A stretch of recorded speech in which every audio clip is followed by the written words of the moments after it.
A mob of Muslim men and some of their left-wing enablers descended on Aston Villa in Birmingham last night because a Jewish Israeli football team was playing there. They'd already managed to get the Jewish fans banned from the game, but the history of Islam isn't really a history of mobs of men saying, "Okay guys, that's enough, we've achieved our main objectives, now let's just agree to disagree." There was a clear contingent in the mob with violence on their minds. I know, Muslim violence against Jews, I mean that's got to be a first. One of the Muslim community leaders, Ahmed Yaqub, the Lamborghini lawyer who represented the Muslim men who punched a female police officer in the face at Manchester Airport, posted this advice on how to get away with carrying a weapon. Have a bat in your car, but you can't demonstrate that you have a sporting event. You can get into trouble with the police and the prosecution and see yourself in court for possession of an offensive weapon. So if you do have a baseball bat, for example, for a sporting event,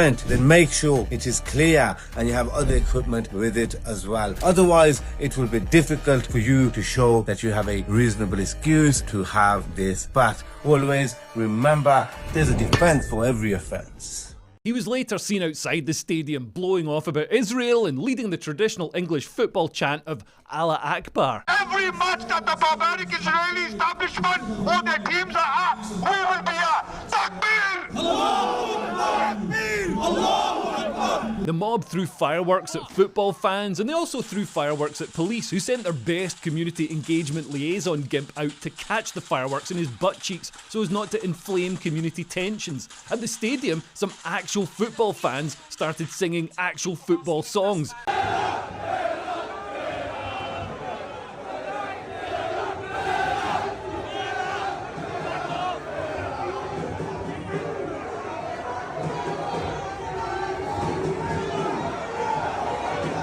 As one wag on Twitter put it, disgraceful scenes at Aston Villa Stadium as far-right extremists interrupt Palestine rally to sing football chants. At one point, somebody dropped a book on Euclidean geometry on the ground and all the scholars rushed over to be the first to read it. It's great to see them so enthusiastic about learning. At least I think that's what must have happened. I mean, that's what Guardian readers watching that'll think. Villa fans spontaneously broke out into a chant in favour of Tommy Robinson.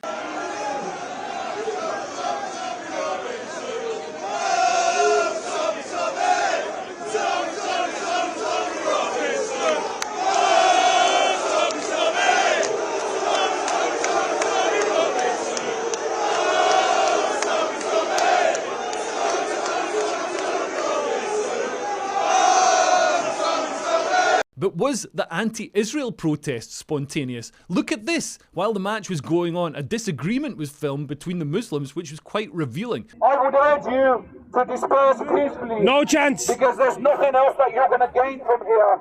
There's nothing you're going to gain from here. There'll be thousands coming out. And there's just not enough people here. You're compromising your own safety. We need a hat-trick, Villa. We're not scared of our safety. Stay, brothers! Stay! You're allowed to do what you want. You're allowed to do what you want. I would urge you to make the right decision. And remember, today you have Doesn't matter. Doesn't matter. Compromise doesn't work. Compromising doesn't work. Are you people blind? It doesn't work. No. We've seen the racism. We've seen the racism. Antagonists in there. Let them antagonists have gone in. Let them antagonize They've us been more. employed. People have been paid to do this. We're not staying silent. People have been paid to do this. We deal with this shit every day and we're not staying silent. People have been paid to do this. So what, bro? So what? People have been paid to do this. Oh, no. Nobody's going to do 5 years because we're not going to fight. Some wanted to go, some wanted to stay, none of them wanted to go to prison, but the main thing is, they seem to say that the protesters are being paid. People are being paid to do this. We're being used. When I first heard this, I thought he was talking about the other protesters, the pro-Israel protesters. There was a handful of them, and they got corralled into one of those basketball courts with a cage over it, which is a kind of unfortunate historical precedent. But no, this Muslim guy, he's saying we're being used. He's talking about their side, the Muslim side. Who's using them? Who's behind behind them? Who's paying them? There's clearly organisation behind them. I mean, look how the placards are all printed professionally and distributed to everybody. They're not homemade. And we've got an army of riled up young Muslim men on the streets. Why are they here? Did we lose a war or something? While our culture has been doing everything it can to suppress masculinity, which is seen as toxic, and they pump female hormones into young men at every opportunity to make them stunning and brave and useless at fighting. Do you think the Muslim community have been doing that? An Islamic community leader seemed to be calling for violence against Tommy Robinson. We should not show mercy, but what does that mean? They are not welcome here today. They are not welcome to Aston. And let me tell you, Tommy Robinson, you call yourself a loyalist to England, yet you support the away team. You do not even support the Aston Villa team, and you refer to yourself as a nationalist, a loyalist to England. To all those far-right clowns, is that you call yourself loyalists to England, but look at this. A Muslim crowd has arrived here, majority Muslims. Of course, it's mixed, but many Muslims have arrived today to support Aston Villa football, to support the Aston home team, that they win. And the reason for this is that your Israeli diaper force, your so-called IDF, which should be dismantled, your state, your so-called state, how can you be a part of the European Championship when you're not even based in Europe? What is known as Israel is not even in Europe. It's an admittance from you that you are actually a European occupation of Middle Eastern land. Similarly, you're a part of the Euro Song Contest. Why are you a part of the Euro Song Contest? Because Benjamin Netanyahu, if you take a DNA test, you will find you are not Semitic, you are actually Polish. You should pack your bags and go back to Poland. All those people who occupy Tel Aviv today, let me tell you that when we say one Palestinian state, it entails one Palestinian state. It means the breakdown of your Knesset. It means the demolishing of your Knesset at the hands of the Palestinians. And let me tell you, Tommy, you didn't come today, Tommy. You ran away from me. I'm ready for you, Tommy. Your claims.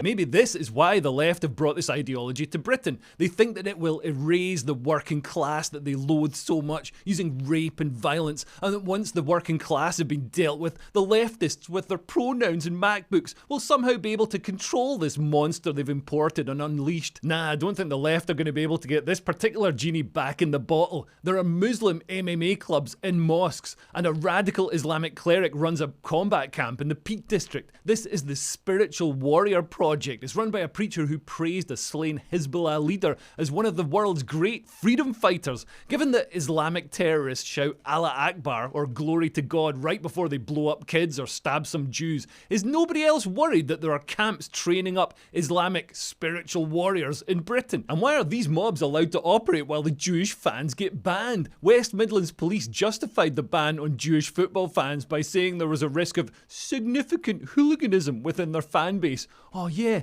the terrifying spectre of rowdy Jews throwing off their spectacles, untucking their shirts, and storming down to the stadium to flip over some cars right after phoning their psychiatrist and waiting for their mum to make a packed lunch. Now, I know that Maccabi Tel Aviv do actually have some hard nut fans, but you know what? I'd feel safer seeing one of them with a backpack on at a pop concert. And let's see what West Midlands police didn't ban. They allowed Muslim preachers in a Birmingham mosque to tell Muslims the right way to stone a woman to death. Her that she is punished and she is stoned to death. And according to the Sharia again, when it comes to women, there must be a hole dug in the earth, in the ground, and she must be covered up to the half of the body, so that her satar does not appear.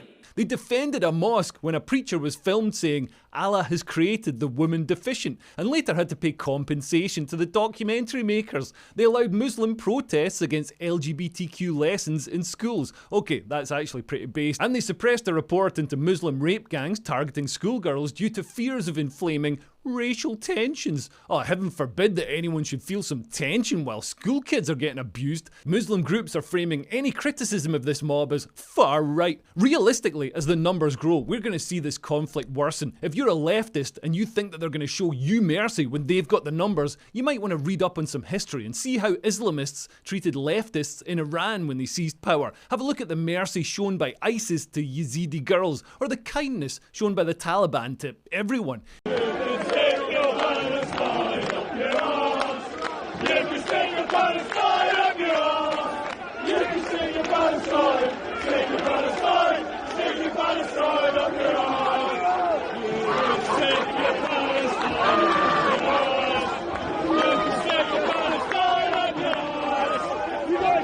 Anyway, thanks for listening. If you want to support me making these videos, you can sign up to my Patreon and get exclusive content like live streams. Yeah, I'm doing one next week. Also, if you want to see me perform live, I'm doing a solo show in Southampton on the 26th of November. There's a link to tickets below, and please share this video with your local lefty so they can see what they're actually enabling. Okay, thanks for listening. I've been Leo Kears. Bye. Bye-bye.